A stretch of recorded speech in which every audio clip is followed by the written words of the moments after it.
If you want to change the world, start off by making your bed. If you make your bed every morning, you will have accomplished the first task of the day. It will give you a small sense of pride, and it will encourage you to do another task, and another, and another. And by the end of the day, that one task completed will have turned into many tasks completed. Making your bed will also reinforce the fact that the little things in life matter. If you can't do the little things right, you'll never be able to do the big things right. And if by chance you have a miserable day, you will come home to a bed that is made, that you made. And a made bed gives you encouragement that tomorrow will be better. To pass SEAL training, there are a series of long swims that must be completed. One is the night swim. Before the swim, the instructors joyfully brief the students on all the species of sharks that inhabit the waters off San Clemente.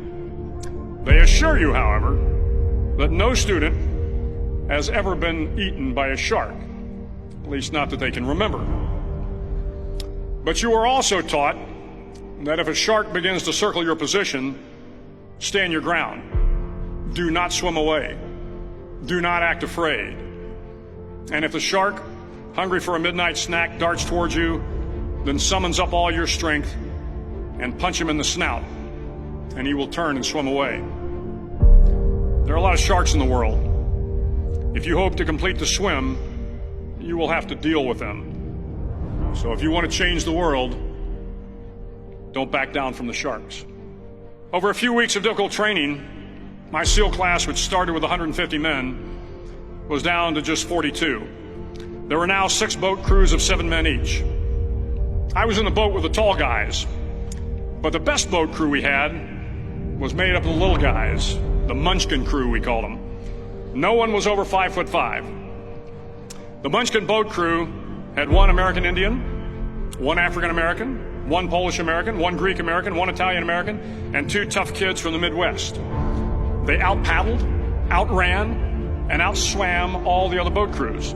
The big men in the other boat crews would always make good-natured fun of the tiny little flippers the Munchkins put on their tiny little feet prior to every swim. But somehow these little guys from every corner of the nation and the world always had the last laugh, swimming faster than everyone and reaching the shore long before the rest of us. SEAL training was a great equalizer.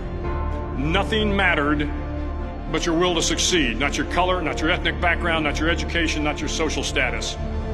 If you want to change the world, measure a person by the size of their heart, not by the size of their flippers. The 9th week of training is referred to as Hell Week. It is 6 days of no sleep, constant physical and mental harassment, and 1 special day at the Mud Flats. The Mud Flats are an area between San Diego and Tijuana where the water runs off and creates the Tijuana Sloughs, a swampy patch of terrain where the mud will engulf you. It is on Wednesday of Hell Week that you paddle down to the mud flats and spend the next 15 hours trying to survive the freezing cold, the howling wind, and the incessant pressure to quit from the instructors. As the sun began to set that Wednesday evening, my training class, having committed some egregious infraction to the rules, was ordered into the mud. The mud consumed each man till there was nothing visible but our heads. The instructors told us we could leave the mud if only 5 men would quit. Only 5 men, just 5 men, and we could get out of the oppressive cold.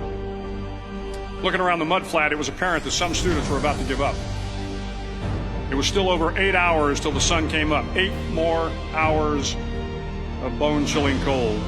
The chattering teeth and the shivering moans of the trainees were so loud, it was hard to hear anything. And then one voice began to echo through the night. One voice raised in song. The song was terribly out of tune, but sung with great enthusiasm. One voice became 2, and 2 became 3, and before long, everyone in the class was singing. The instructors threatened us with more time in the mud if we kept up the singing, but the singing persisted, and somehow the mud seemed a little warmer, and the wind a little tamer, and the dawn not so far away. If I have learned anything in my time traveling the world, it is the power of hope, the power of one person, a Washington, a Lincoln, King, Mandela, and even a young girl from Pakistan, Malala. One person can change the world by giving people hope. So if you want to change the world, start each day with a task completed. Find someone to help you through life. Respect everyone. Know that life is not fair and that you will fail often. But if you take some risks, step up when the times are the toughest, face down the bullies, lift up the downtrodden, and never ever give up. If you do these things, the next generation and the generations that follow will live in a world far better than the one we have today. And what started here will indeed have changed the world for the better.